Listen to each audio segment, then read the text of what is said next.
Hoje nós vamos então prosseguir para a aula 9 da nossa mentoria do concurso da Caixa Econômica. Hoje a gente vai trocar para a disciplina de conhecimentos bancários. Será a aula 3 de conhecimentos bancários.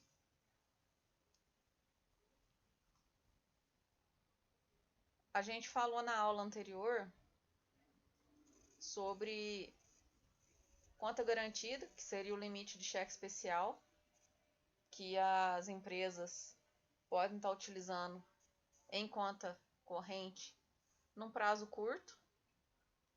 No caso, ele serve para poder cobrir algum débito, seja de empréstimo, cheque, alguma coisa nesse sentido.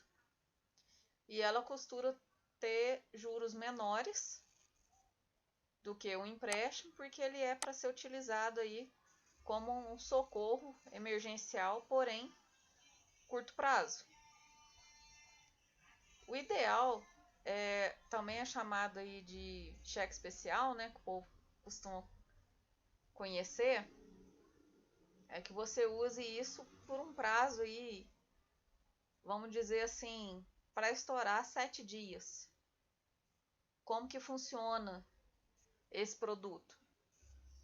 Ele é um produto interessante de você ter, porque, por exemplo, você emitiu um cheque pré-datado e digamos que você não teve tempo de ir no banco para fazer o devido depósito, ou que você tenha, de repente, um empréstimo para cair na data, alguma coisa que você tenha aí para realizar o débito na sua conta corrente, e digamos que você está com saldo inferior, você não conseguiu aí tá realizando o depósito.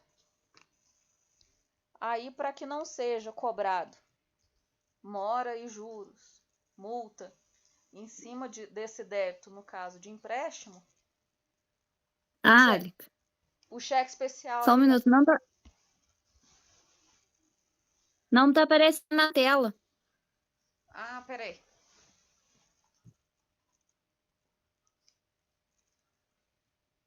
Aí, nesse caso, o cheque especial, esse limite, ele evita que você fica aí com a sua conta estourada. No caso, cobrar essa despesa adicional do seu empréstimo, que é os juros e a multa.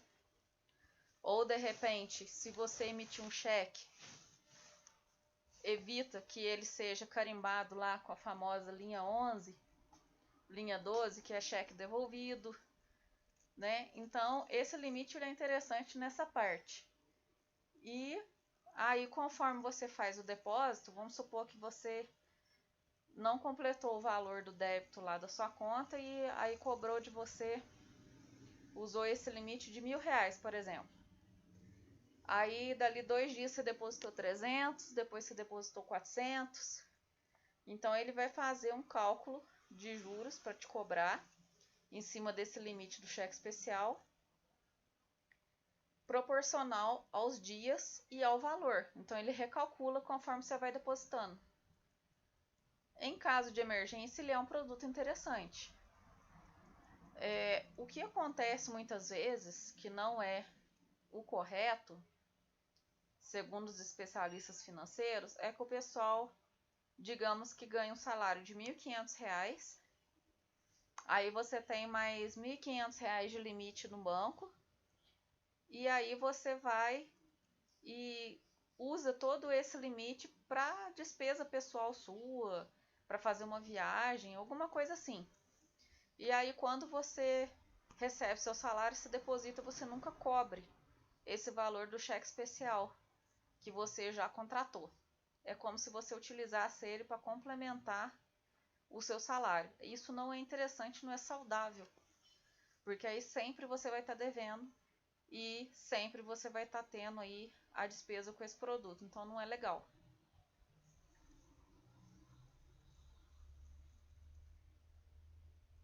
Um segundo produto aí, o crédito rotativo. O crédito rotativo, a gente vê ele muito presente no cartão de crédito. Aqui ele coloca para a gente também um exemplo. Como que funciona? Você gastou lá R$1.000 de cartão de crédito, vai chegar para você o boleto, ele físico ou eletrônico, no valor dos R$1.000, para você pagar a sua fatura. Se chegou no vencimento, você não pagou os 1.000, você pagou o valor menor, essa diferença que faltou, o banco ele começa a cobrar aí de você o valor com esse nome aí de crédito rotativo. A gente sabe que é um juros bem salgado, então muitas vezes acaba que uma dívida de cartão de crédito pode triplicar. O Banco Central tem questionado a Febraban muitas vezes, que é a Federação dos Bancos tem batido muito em cima dessa questão para regulamentar um teto, porque está sendo um produto que, em caso de inadimplência, os bancos não estão conseguindo receber das pessoas que ficam endividadas, exatamente por questão desses juros aí do rotativo. Aí ainda está em discussão, não foi nada regulamentado ainda, mas é um produto aí que o ideal é que você use o cartão, pague o valor cheio da fatura. Outro produto bancário, desconto de título. Desconto de título significa que você já negociou com o seu cliente e aí você vai pegar lá no banco, você negociou que o seu cliente vai te pagar em parcelas mensais, porém você chega lá no banco com um documento comprovando a negociação, pode ser uma nota promissória ou cheque. Muito comum utilizar a opção do cheque. A gente não vê com tanta frequência mais a utilização da nota promissória.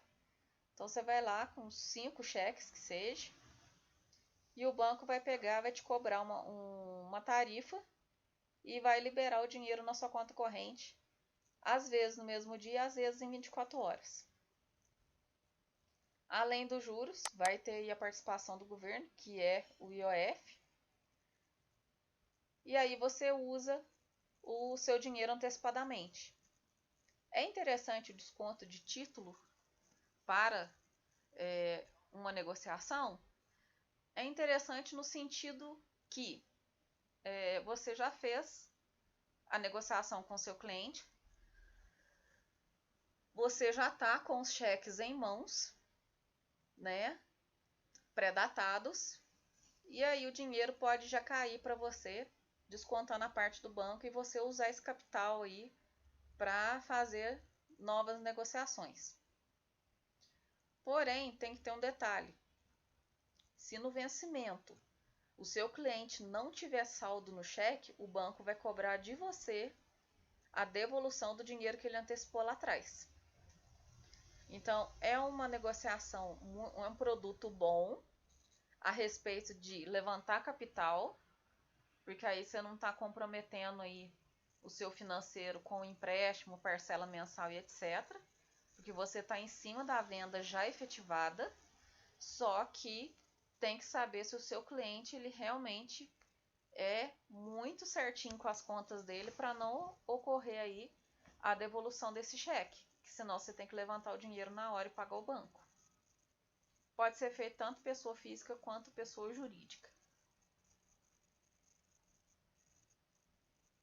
Outro produto bancário, financiamento de capital de giro. A gente tem o capital de giro já definido para uma especificidade. Então, por exemplo, você tem o capital de giro para Natal, capital de giro Dia das Mães, capital de giro Páscoa. Então, os bancos colocam campanhas finalizadas aí para um evento específico. Ou então, ele pode estar também relativo a insumos e material de estoque. Então, ele pode estar não definido, não vinculado, pode ser livre, só capital de giro, o banco não quer saber o que você vai fazer com o dinheiro, ou vinculado aí nessas campanhas ou uma compra específica de estoque ou insumos. Se o banco libera uma linha com essa definição, que é para comprar estoque ou insumos, ele vai pedir que você apresente depois a nota fiscal comprovando que o dinheiro não foi desviado. Se o banco te oferece um capital de giro livre, vai liberar lá na sua conta, vamos supor, 50 mil reais, e o banco não quer saber o que você vai fazer com esse dinheiro. Você pode usar livremente. É feita uma análise de crédito para saber qual que é o limite que você pode estar contratando. Aí, como que o banco faz isso? Ele vai estar sob a orientação do cadastro que você fez. Nas aulas anteriores, a gente conversou um pouquinho sobre cadastro. Então, o que é? A gente identifica quem é a pessoa através dos documentos pessoais, RG, CPF, o estado civil dela, certidão de casamento ou divórcio, conforme o caso. E depois você comprova quanto você ganha através de olerite ou declaração de imposto de renda. E para finalizar, você apresenta os bens que você possui hoje, mesmo não entrando em garantia de contrato. Só mesmo para que o banco conheça a sua saúde financeira e saiba o X que você ganha e quanto você tem de patrimônio.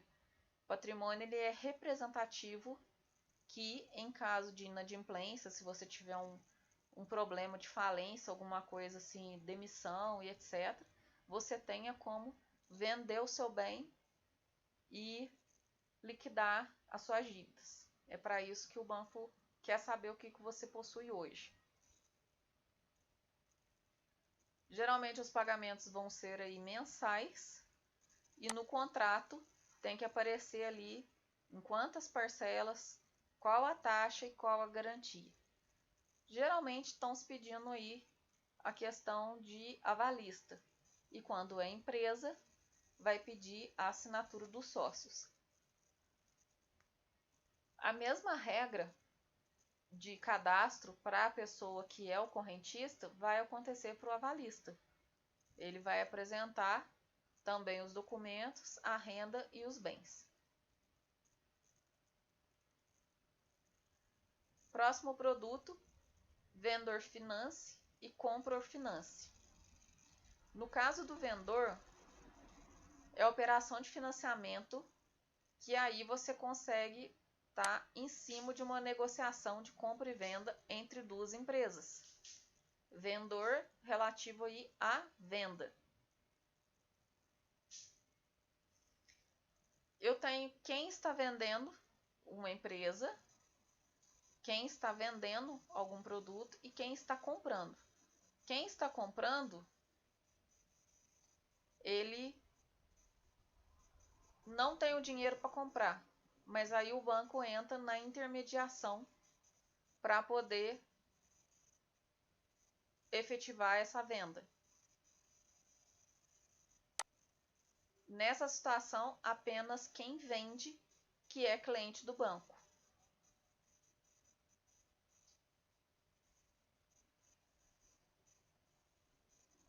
Já no caso do compror finance, a mesma coisa de negociação,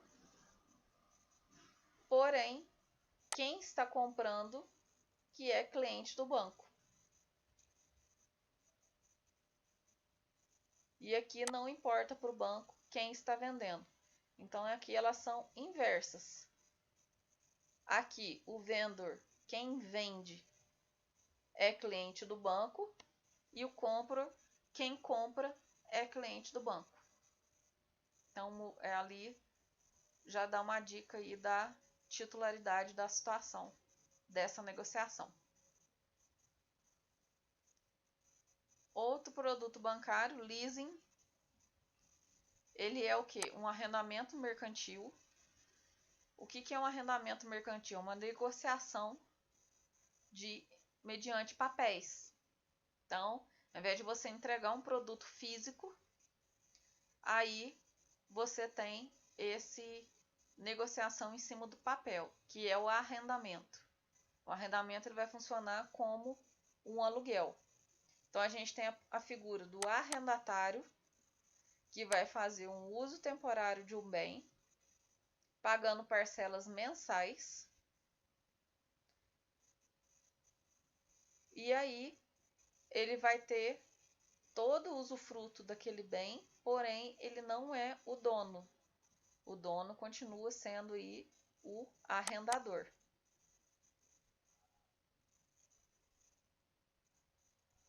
Como se estivesse alugando, para falar mais simplificado. Aí o leasing tem vários tipos. Tem o leasing financeiro, o operacional e o SALE. No financeiro, vai acontecer que, havendo interesse na aquisição do bem,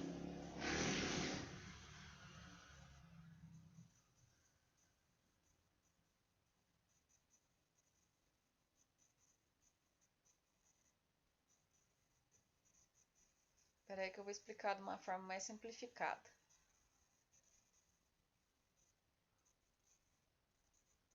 Só amarrar aqui. Aqui no caso do leasing, ele funciona como se fosse um aluguel temporário com pagamentos mensais. Na situação do leasing financeiro, existe a manifestação do interesse de compra. E aí, ele já vai estar pago no momento em que ele finaliza o contrato. Deu o prazo lá, o valor do bem já foi repassado. É uma situação.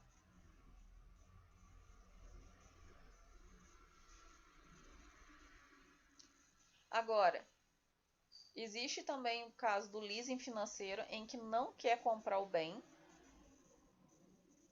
E aí, ele vai ser vendido por um terceiro, no caso.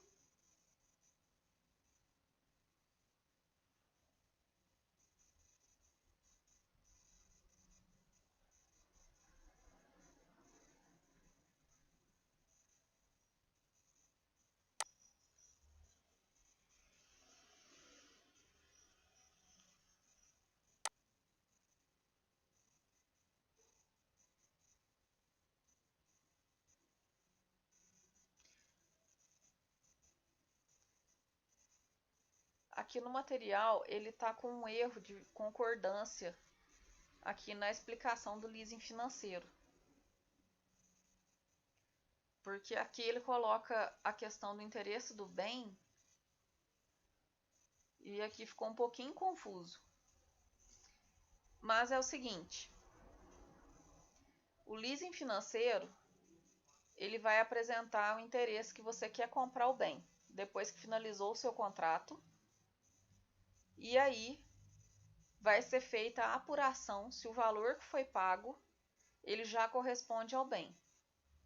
Se mesmo pagando os aluguéis ainda falta dinheiro para corresponder ao bem que foi alocado, né, que foi alugado anteriormente, aí quem estava arrendando vai pagar uma diferença para poder concluir a compra desse novo bem. Aí a gente tem bens com vida útil até de 5 anos para fazer esse tipo de negociação de leasing financeiro. Aí fechou o raciocínio aqui. É que do jeito que foi escrito aqui no material ficou um pouquinho tumultuado, mas acho que a explicação ficou mais clara. Agora, no leasing operacional, aqui ele já fixa que não será comprado o bem. No operacional pode-se haver a renovação dessa transação aí, de você estar continuando a usufruir o bem ou não. O contrato vai ser de curto prazo, 90 dias. E o valor negociado, 75% da vida útil do bem. Agora, no SALE geralmente, né, traduzindo aí do inglês, significa o quê? Liquidação. Porém, existe aqui a venda dele para um terceiro, que não é entre o locador e o locatário. No caso aqui, como se fosse um aluguel, só que em se tratando aí de modalidade bancária, arrendamento mercantil, que é a nomenclatura correta. O dono desse bem ele vendeu, mas ainda permanece o contrato do arrendo pelo prazo formalizado normalmente. Quando ele fala que pode ser de dois tipos de bens, móveis e imóveis, no caso dos móveis, pode ser aí relativo a maquinários, pode ser veículos pesados ou veículos leves, tá?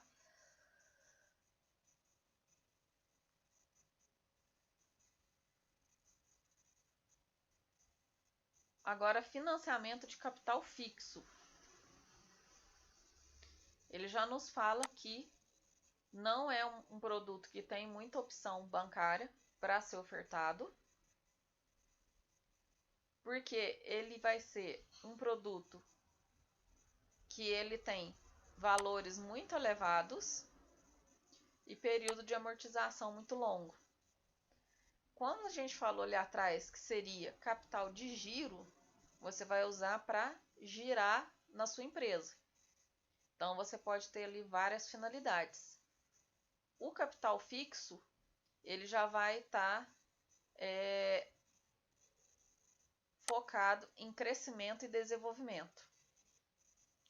Então, para que a empresa ela consiga, de repente, abrir uma filial, que ela consiga estar equipando com equipamentos, mais estoque, contratação aí de mão de obra para reforma e etc., aí a gente destaca o BNDES, que é uma das instituições governamentais que vai estar trabalhando aí em cima dessa linha de capital fixo, considerada aí com essa nomenclatura de capital fixo.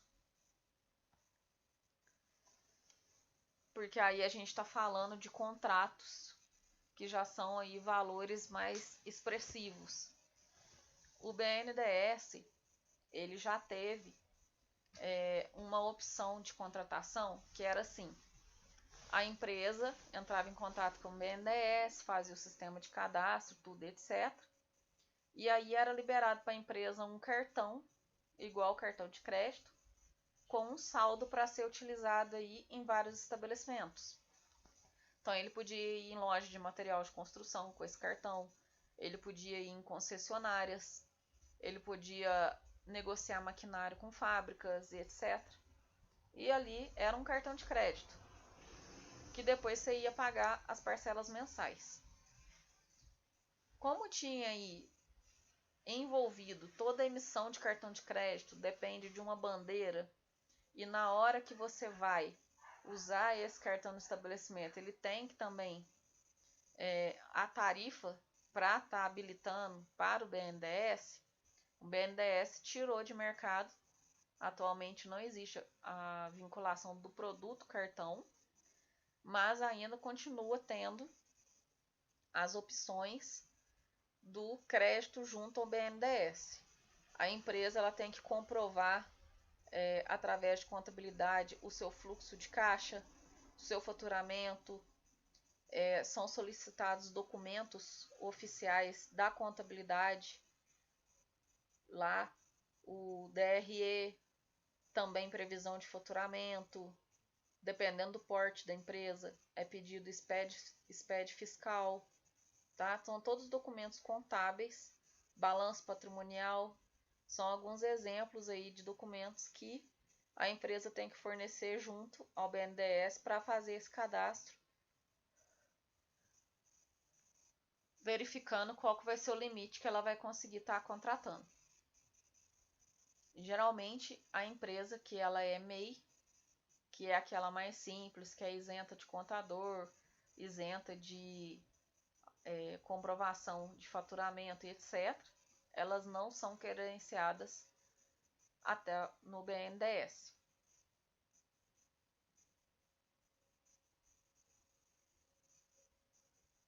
Modalidades de crédito. A gente tem aí o CDC, que é o crédito direto ao consumidor.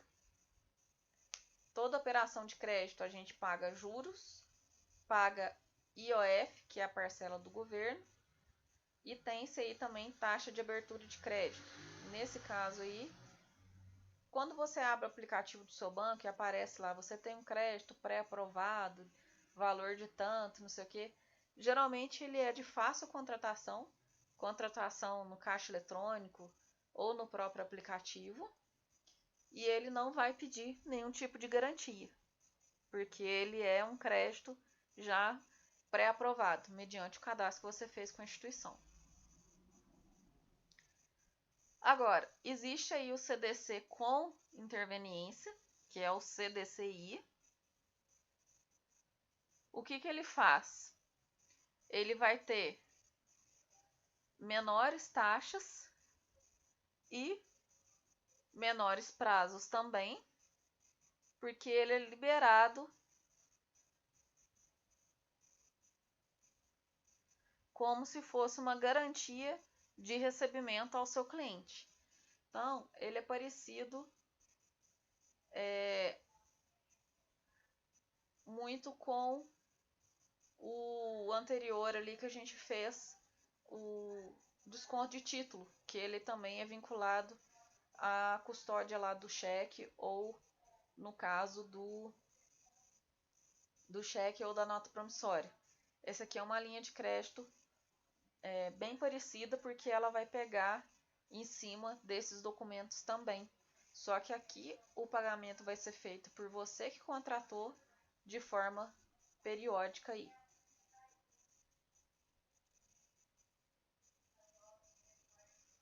O crédito direto. O crédito direto funciona o quê? Eu quero vender no crediário no meu estabelecimento, mas eu não quero ser responsável se caso alguém não pagar. Eu não quero ter prejuízo com isso. Existe aí a segurança do banco, que você pega, vende parcelado para os seus clientes, e se você não receber deles, o banco se vira para receber, mas ele te paga. Logicamente o banco vai te pagar, vai te cobrar um pouco de tarifa, alguma coisa, mas é aí uma garantia que você não vai tomar o prejuízo lá da inadimplência inicial se você vender somente por sua conta e risco. Quando você vai em umas lojas tipo Edmil, Casas Bahia, Americanas, né, que tem aquela opção do crédito parcelado para pagar com eles, e não utilizou aí aquele famoso carnezinho de pagamento, tá? Elas são geralmente vinculadas a isso. Aqui ele fala do crédito automático por cheque. E aí ele vai funcionar como o cheque especial, que é a conta garantida que a gente olhou agora há pouco, que ele vai ser aí emergencial.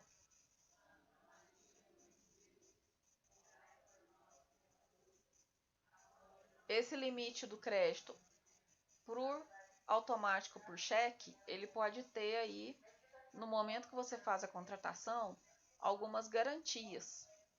Então pode acontecer que coloque-se algum bem em garantia, que a gente pode fazer essa alienação. Pode acontecer que haja penhora, hipoteca. Então, dependendo do bem que você coloca em garantia, uma casa, carro, moto. Lembrando que a casa de morada não é considerado patrimônio para a finalidade aí de garantia de contrato, somente na linha de crédito habitacional. Crédito direto ao consumidor é o famoso aí empréstimo pessoal. Geralmente ele vai ter um juros um pouquinho maior do que um financiamento para a empresa, porque ele está sendo direcionado somente para pessoa física. E aí algumas lojas hoje em dia têm comercializado aí essa opção do empréstimo. Ah, você precisa de grana, vem na Zema, vem na Edmil, não sei o que, tá? Já viram algumas propagandas assim. A Zema eu tenho certeza, porque eu já lembro de propaganda deles. Aí eles também podem ter essa carteira aí com esse produto e estar trabalhando com empréstimos.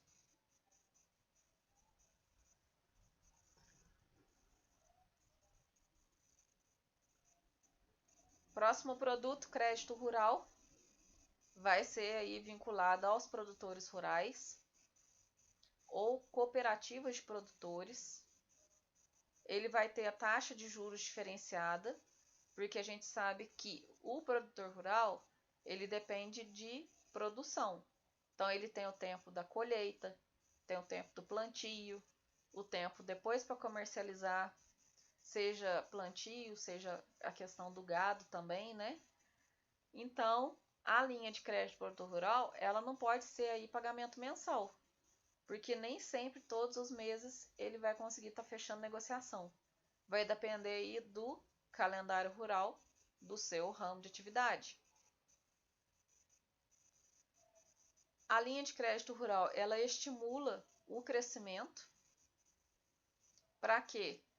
Para que as famílias, no caso, né, a produção ela deixe de ser familiar e ela consiga aí estar se transformando em pequenas cooperativas e produtores comerciais, para estar dando sustentabilidade aí no Brasil como um todo. Geração de emprego, né, geração de renda também.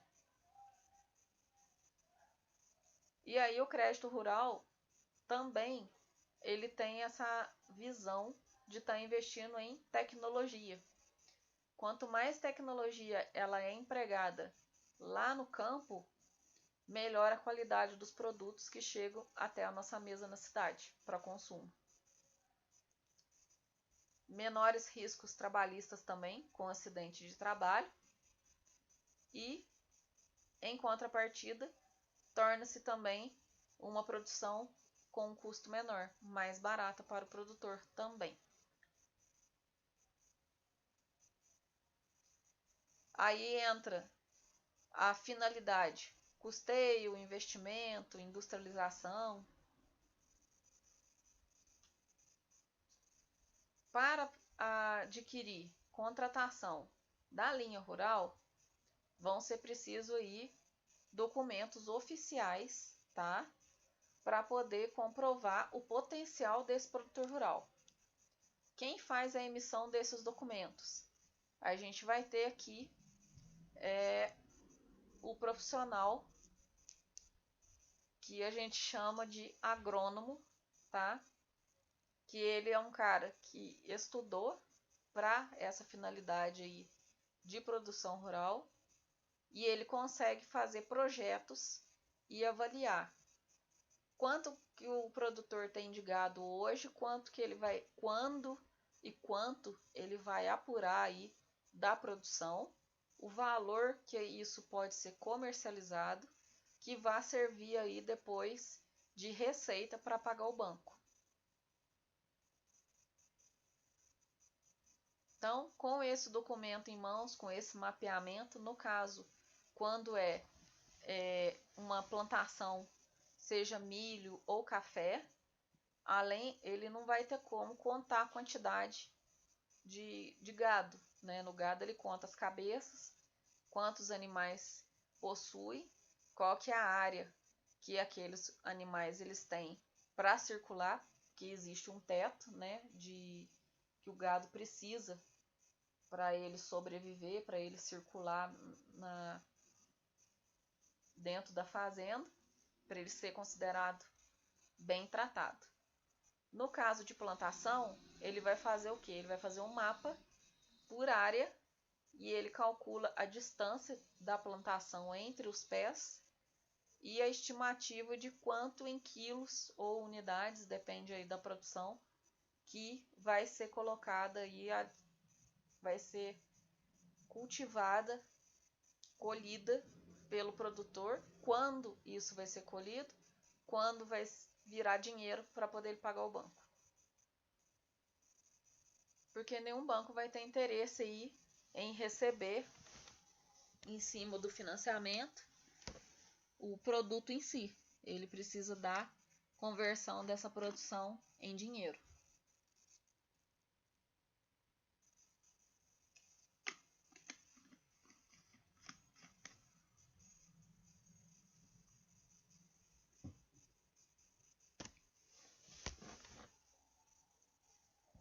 outro ponto interessante a respeito do crédito rural é que ele vai ser pago aí a cada 6 meses, a cada 3 meses, de 2 em 2 anos. Então depende muito do tipo de produção que esse produtor aí trabalha.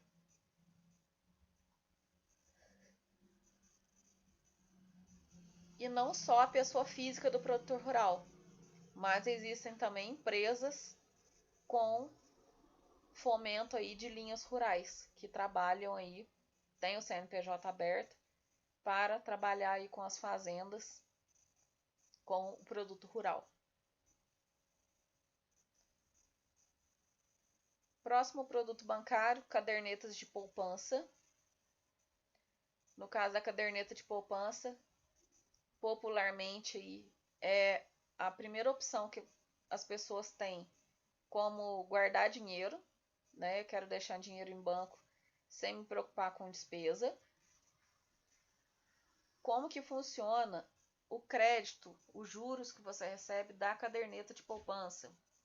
A caderneta de poupança, ela vai ter ali o aniversário do depósito. Então, a cada 30 dias que aquele saldo ficou parado em conta, aí que vai ter o índice calculado desse valor. Ele é bem baixo. A gente tem aí o índice de 0,5 se a taxa Selic estiver acima de 8,5%. Geralmente a gente tem tido um tempo aí pós-pandemia que a taxa Selic tem ficado acima desse valor, desse percentual. No Brasil até que ela é bem estável nesse patamar. Se eu depositar hoje, chegou daqui 3 dias, eu fui lá, saquei uma parte. Esse restinho ficou lá. Esse restinho vai ser calculado aí para 30 dias você recebeu os devidos créditos dele permanecer em conta. Essa conta poupança não tem despesa nenhuma, não entra aí tributos de IOF, tarifação de IOF e também não cobra imposto de renda, tá? A caderneta de poupança, se o governo mexer na Selic e colocar a taxa menor que 8,5%, aí a gente já tem que rever esses juros, que aí ele vai corresponder só a 70% do valor da meta. Então ele já cai bastante o seu rendimento. Essa parte da poupança é bem interessante estar destacando, que ela costuma cair em prova com essa relação aí de variação da taxa Selic, se ela estiver acima, se ela estiver abaixo, como que fica o rendimento.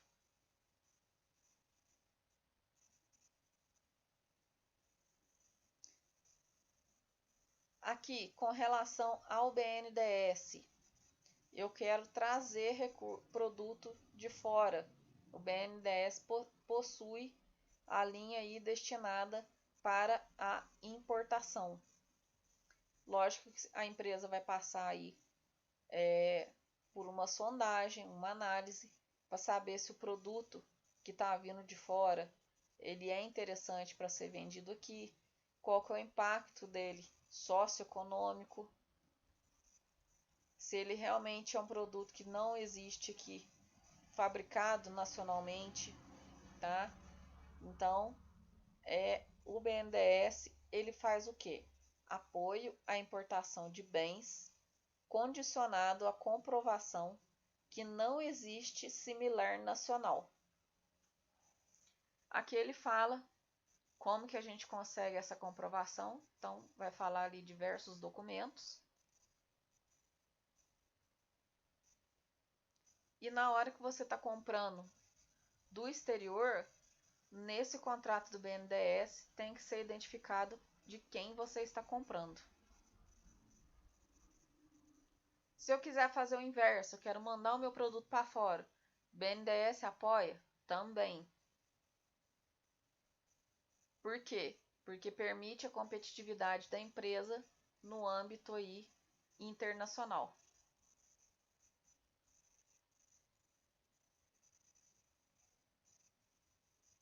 Aí existe várias linhas na questão para mandar o produto para fora, se ele vai ser pré-embarque, antes de embarcar, se ele vai ser posterior.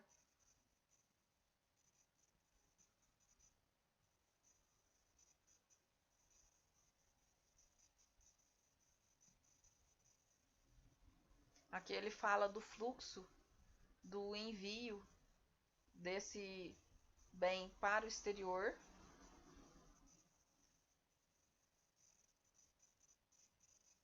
Aqui ele demonstra o fluxo das operações. É só mesmo a nível de informação.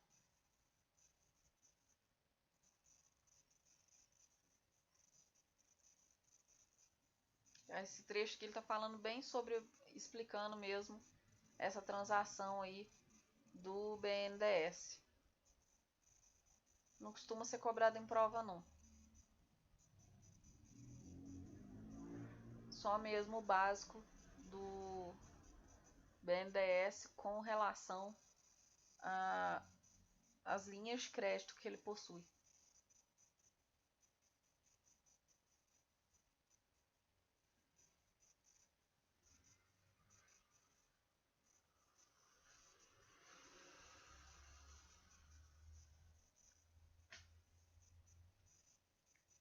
Agora nós temos aqui mais um produto, o cartão de crédito. O cartão de crédito ele é um produto que ele tem a finalidade de fomentar, né, incentivar o consumo. Inadimplência para o lojista zero, porque a pessoa fica lá devendo o cartão de crédito.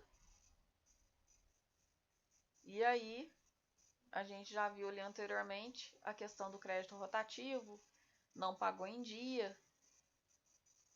O cartão de crédito, a gente vai ter ali algumas pessoas envolvidas aí na emissão desse produto. Então, a gente tem que imaginar assim, eu sou uma cliente, eu possuo o cartão de crédito em mãos. Eu tenho a loja que eu vou apresentar o cartão de crédito. A loja contratou uma maquininha de cartão, que a gente chama de adquirente. Essa adquirente vai pagar, vai pegar o dinheiro do cartão de crédito, pegar a parte dela em tarifa, vai depositar o restante que sobrou, cobriu as tarifas, vai depositar para o banco.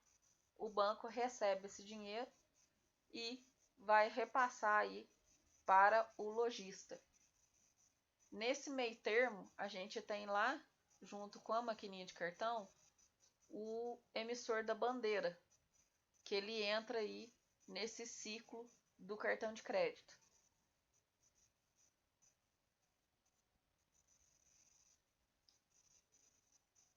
Outro produto bancário, título de capitalização. Título de capitalização é quando você faz pagamentos. Você está como se você estivesse depositando uma poupança, porém você não consegue sacar esse dinheiro. Você está concorrendo a sorteios. Lá no final do prazo do título, você vai e recebe parte do dinheiro que você depositou com alguma correção monetária. Por que sempre parcial?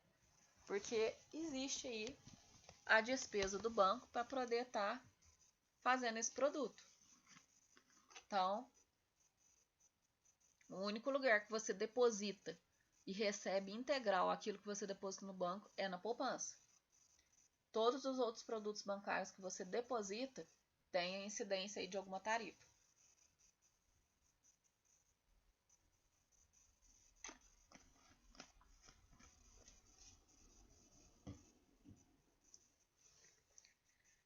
Aí o título de capitalização vai ter aí, então, juros corrigidos ao longo do tempo, sorteios periódicos e, obviamente, a despesa administrativa.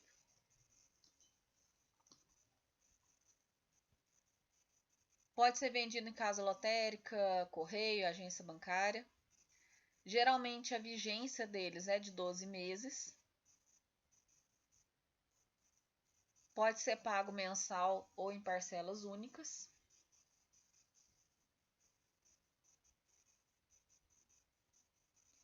Olha aqui que ele ainda coloca observação para nós. O valor resgatado é menor que o valor inicial investido, por causa da taxa administrativa.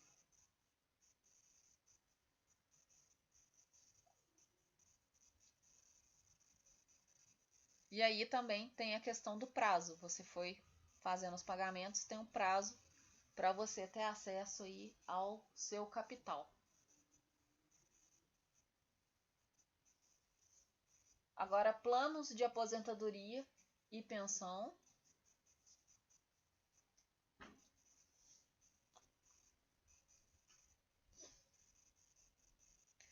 Previdência privada é quando você vai depositar valores mensais para você estar acumulando capital.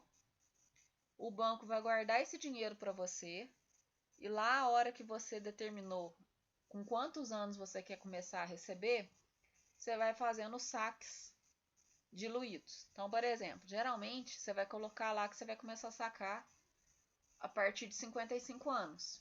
Que antes disso a gente entende que você está na ativa trabalhando. Então você não está precisando dessa renda passiva.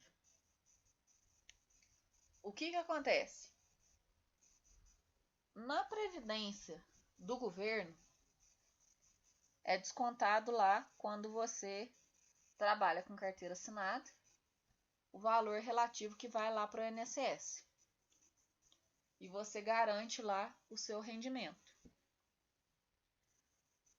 Depois, você vai receber lá o que a gente chama de aposentadoria. Todo mês vai cair um valor X lá do seu salário. Você não ganhou dinheiro nenhum com o que foi depositado lá, que foi descontado de você enquanto você era trabalhador. Porque o percentual que você paga, ele te dá direito, na maioria dos casos lá, ao salário mínimo. Você não ganhou juros nenhum com isso. Quando você tem a previdência privada, aí você depositou, o banco guardou esse dinheiro para você, ele vai render juros para que depois você receba em parcelas mensais, como se fosse aí o seu salário na velhice. O que é outro ponto interessante? Ele não anula você ter lá a pensão pelo INSS, você vai receber do governo normalmente. E aí, esse valor acumulado, ele é seu. Enquanto tiver saldo lá, dependendo do valor que você fez depósito, você vai tendo seu saque. Então, ele vai sendo um saque mediante o valor acumulado que você fez o depósito aí durante a sua vida ativa. O ideal é que você tenha aí no mínimo 10 anos de contribuição para essa linha de previdência privada. Por quê? Para poder ter uma média de depósitos e rendimentos. Não existe limite. Posso começar a fazer uma previdência privada aos 40 anos? Posso, não tem problema nenhum. Só que quanto mais cedo você faz essa adesão ao banco, mais dinheiro acumulado você vai ter lá na frente. E aí, obviamente, a gente vai ter duas variações de produtos conforme aí os bancos te oferecem sobre a incidência do famoso imposto de renda, tá? Então ele é um produto que ele tem essa tarifação. O que é interessante pensar? Quando o meu cliente vai contratar um plano desse? Porque ele está pensando na aposentadoria a longo prazo.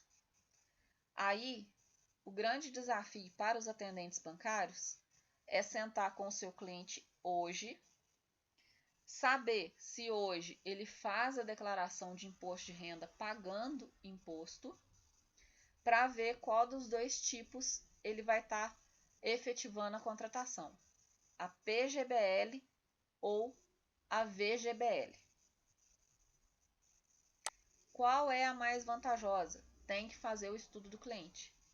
Também é questão de prova. Ele cai muito em concurso, esse cenário aí relativo à previdência. Se o seu cliente hoje ele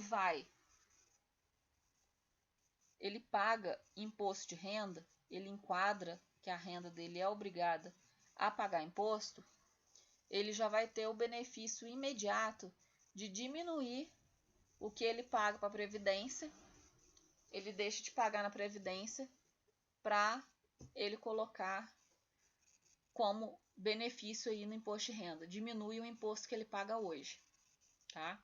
Então, por exemplo, se na hora que o seu contador faz a sua declaração de imposto de renda e você tem um PGBL contratado, você depositou ao longo do ano R$1.000. Ele diminui o imposto que você vai pagar para o governo no imposto de renda. Ele abate esses R$1.000 que você guardou para essa finalidade. No caso da VGBL, você não usa esse benefício de imposto de renda agora. Lá na frente, quando você for começar a receber a sua renda, aí que vai haver a taxa do imposto de renda.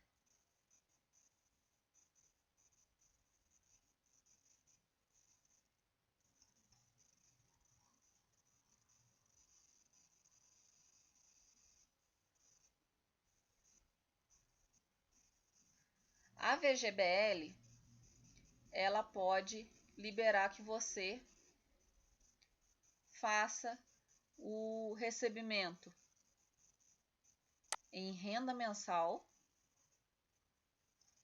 ou em pagamento único. Eu quero sacar o meu dinheiro todo de uma vez, ou eu posso receber em renda.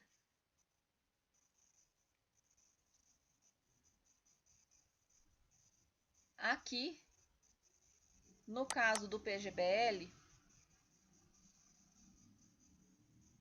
ele está falando do imposto de renda, que eu acabei de falar para vocês.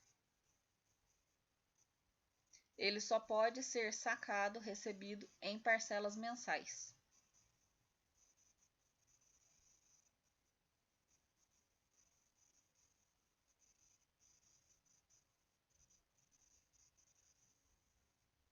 Outro produto bancário são os seguros. Seguro você pode ter seguro de vida, seguro de carro, seguro de casa, de maquinários, seguro empresarial. Então, o seguro, ele vai fazer o quê? Você faz pagamentos mensais para que você consiga, em caso do que a gente chama de sinistro, receber um valor que a gente chama de prêmio do seguro para você reparar os danos conforme lá a contratação do seguro. Se acontecer incêndio, se acontecer inundação, se acontecer um acidente de carro, então diversas aí situações.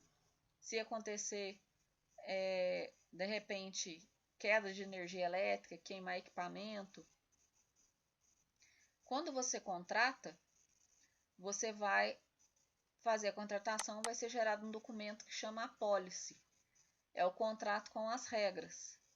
E ali ele vai falar quais são os direitos que você contratou e como que você pode acionar. O que fala-se muito com relação ao seguro? Você paga e no momento do sinistro a seguradora vai fazer de tudo para você não receber a indenização. É que assim, na hora que você contrata, tem lá as regras, as condições que você pode acionar o seguro. Então, às vezes, o pessoal não se atenta muito aos critérios. Então, por exemplo, de carro, tem a questão de quem é o condutor indicado, a idade do condutor, se o veículo possui equipamento de segurança. Não tem como você pegar o seu carro, contratar um seguro, depois você deixa ele dormir na rua e querer que o seguro faça a indenização simples assim. Porque na hora que você contrata, você tem que informar se o seu carro fica guardado em garagem ou se ele fica na rua, que tem a diferença de preço. Então esse critério ele vai aparecer também em todos os tipos de seguro. Então tem que estar muito atento na hora de contratar quais que são aí as regras que você faz para conservar o bem e evitar o sinistro. Porque senão eles vão falar que foi imprudência sua.